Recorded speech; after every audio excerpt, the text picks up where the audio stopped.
ചോദ്യം: യാത്രക്കാരൻ്റെ പിന്നിൽ ബാങ്കും ഇഖാമത്തും സുന്നത്തുണ്ടല്ലോ, അത് എവിടെ വെച്ചാണ് വിളിക്കേണ്ടത്? യാത്രക്കാരൻ്റെ വീട്ടിൽ വെച്ച് അദ്ദേഹം ജനങ്ങളുമായി പിരിയുന്ന സമയത്താണെന്ന് ചിലർ പറയുന്നു. എന്നാൽ താൻ പുറപ്പെടുന്ന നാടിൻ്റെ അതിർത്തി വിടുമ്പോഴാണ് യാത്രക്കാരനാകുന്നത്. അപ്പോഴാണ് ബാങ്കും ഇഖാമത്തും വിളിക്കേണ്ടത് എന്ന് മറ്റു ചിലരും പറയുന്നു. വസ്തുതയെന്ത്? ഉത്തരം വിവരിക്കാം.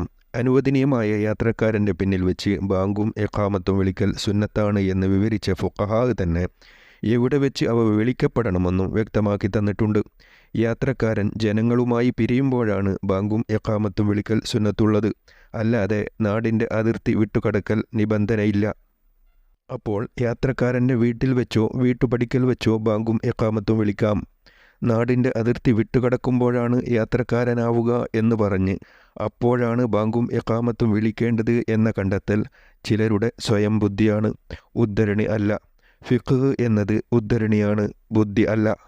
ചോദ്യം: യാത്രക്കാരൻ്റെ പിന്നിലുള്ള ബാങ്കിലും ഇഖാമത്തിലും എങ്ങോട്ട് തിരിയണം? ഉത്തരം: യാത്രക്കാരനെ മുന്നിൽ നിർത്തി മറ്റുള്ളവർ അവൻ്റെ മുതുകിലേക്ക് തിരിഞ്ഞാണ് ഈ ബാങ്കും ഇഖാമത്തും നിർവഹിക്കേണ്ടതെന്ന് ഇമാം സംസമി റളിയല്ലാഹു അൻഹു പ്രസ്താവിച്ചിട്ടുണ്ട്. യാത്രക്കാരൻ്റെ പിന്നിൽ എന്ന് പറയണമെങ്കിൽ ഇങ്ങനെ വേണമെന്നും അദ്ദേഹം കാരണം പറഞ്ഞിട്ടുണ്ട്.